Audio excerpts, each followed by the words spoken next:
stage in the Care Act process is care and support planning. So we've got our assessment of need, we know what the eligible needs are. So now our role as an advocate is to sit alongside someone and help them think about how they want those needs met. And it's about ensuring that we are providing them to have space to think outside the box. It's about what they want, how they want to have those needs met. It's about ensuring that they are able to say, in whatever means, how it best meets their impact of well-being, and it makes them feel great about themselves and have aspirations for them. So it's about putting the client at the centre, putting that person at the centre, supporting them to think about the bigger picture for these needs and how they can be met outside the box. So one of the needs they may have is managing their nutrition. That's a big subject.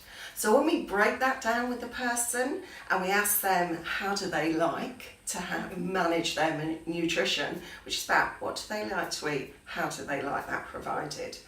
And so the local authority will say, well, that's okay, we've got Meals on Wheels. They'll come and deliver 5 days a week and we can stick 2 in the freezer for the weekend. But it's not about what the local authority had to offer. It's about thinking about how our client, how we want that need to be met. So it's about thinking about, well, actually, I'd like to learn to cook. Actually, if I had a support worker a couple of days a week to teach me some simple cooking skills, then actually, although it may be a bit more expensive in the short term, longer term, I'll be able to do it all myself. And the bigger impact of that is the ability to learn budgeting, the ability to access the community to go shopping.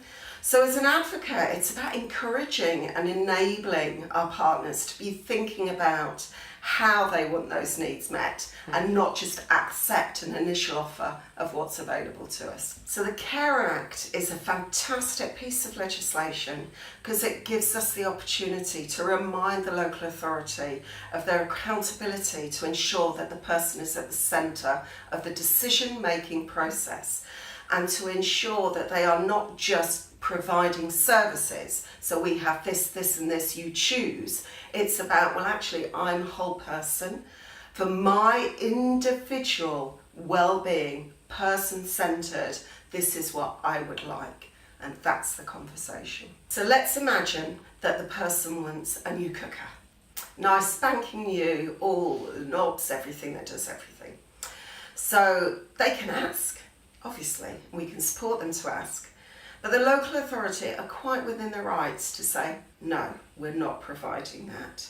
If we say no as an advocate, obviously we're going back to our simple questions. So that's interesting. Can you explain why? The answer is no. Yes? And what we're asking them to do is to ensure that they've considered and thought about and can provide our client with the evidence that no is enough. So that no means no for them. Not for us, not for the local authority, but for the client. So that the client is satisfied that the process has been thought through properly. But ultimately, it will be the social work and the local authority that signs off that plan.